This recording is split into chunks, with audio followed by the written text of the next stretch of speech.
Who don't know, Chapter 13 is a repayment bankruptcy. It is a consolidation bankruptcy. A lot of times it's known as a wage earners repayment bankruptcy. That type of bankruptcy typically lasts for 3 to 5 years.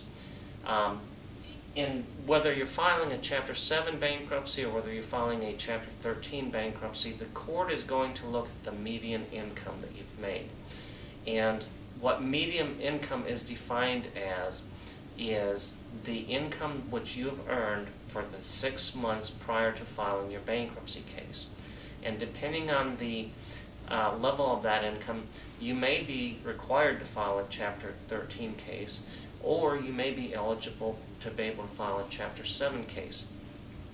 In both cases, the court is also going to look at what we call disposable income. And disposable income simply means the amount of the money that you have at the end of the month to pay your creditors. So after your normal household expenses. So after you pay your mortgage payment or your rent payment and your necessaries of life, electricity, food, and so forth, if you have $1,000 a month at the end of the month, then that would be your Chapter 13 payment in the bankruptcy if you file a Chapter 13 case. Now, many times clients have a frustration with the fact that their Chapter 13 payment plan is too expensive or they can't afford it.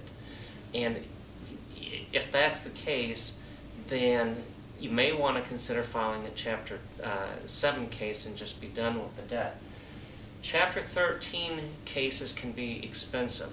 Because the case has to be monitored by the attorney's office for 3 to 5 years, the attorney fees are quite expensive. They're probably between $3,500 to $4,500 here in Metro Atlanta area. The length of the case, as I already mentioned, lasts anywhere from 3 to 5 years. And that just depends on the amount of the debt that you have.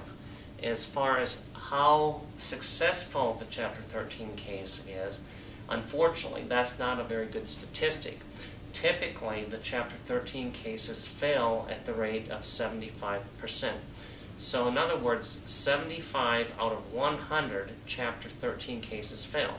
And typically what happens when the Chapter 13 cases fail, the client ends up filing a Chapter 7 case anyhow.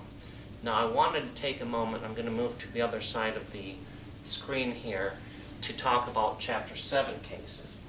Chapter 7 cases, on the other hand, are known as a fresh start bankruptcy.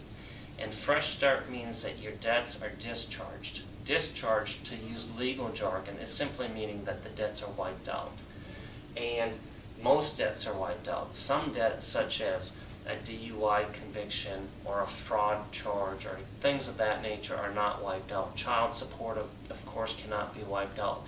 Under the current law, student loans cannot be wiped out, although there is a bill pending in Congress right now to change that. But most debts, such as credit cards, can be wiped out. Other general unsecured debts, medical bills can be wiped out, and different types of accounts that you may have. Not everybody can qualify for Chapter 7 debt relief, bankruptcy. And again, the court is going to look at the median income to determine whether you can, in fact, qualify for Chapter 7 debt relief. For example, in Georgia, if you make, as a single individual, more than $41,000 in Georgia, you will not be able to qualify, probably, for Chapter 7 relief. If your household is 2 people, then the income threshold limit is approximately $53,000. If your household is a family of 3, then approximately, if you're earning about $61,000, that's about the cutoff. If it's a family of 4, the median income level is about $68,000. And if there are additional family members in the household, then the income, median income level is raised by $6,800 per additional family member. Sometimes, even if it looks like initially you cannot qualify for Chapter 7 relief because you are above the median income, there are certain deductions that may in fact bring you below the median income. And typically those deductions might be such things as your mortgage payment. That could be an expense that could be used to bring you below the median income. A child support payment or a other court-ordered payment could be used to bring you below the median income.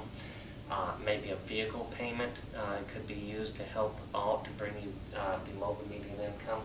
And so there are various different other expenses that might allow you, even though initially it looks like you don't qualify for Chapter 7 relief. The court also, just like in a Chapter 13 case, is going to be looking at your disposable income. And again, the disposable income is simply the amount of the money that you have after your normal household expenses that you have at the end of the month. And in a Chapter 7 case, really you cannot have any disposable income in order to be able to qualify for a Chapter 7 relief, Chapter 7 bankruptcy relief. The attorney fees in a Chapter 7 case, typically in Metro Atlanta, Georgia, are going to run between $1,000 to $1,500 depending on the law firm that you go to. And in my practice, it usually runs approximately $1,100 on the typical case. Normally, payment plans are available for the attorney fees even in a Chapter 7 case. The court is going to, whether you file, well, in a Chapter 7 case, the court cost is going to be $299. And that's separate from the attorney fees. That has to be paid whenever the case is filed. On the other hand, in a Chapter 13 case, the court cost is a little different, or a little less expensive, which is $274. Typically, a Chapter 7 case, lasts for a lot shorter period of time. In fact, once we file the case, from the start to the finish, typically the Chapter 7 case is concluded or brought to a finish within approximately 5 months. And the statistics show that on a national basis, Chapter 7s usually have about a 97% success rate.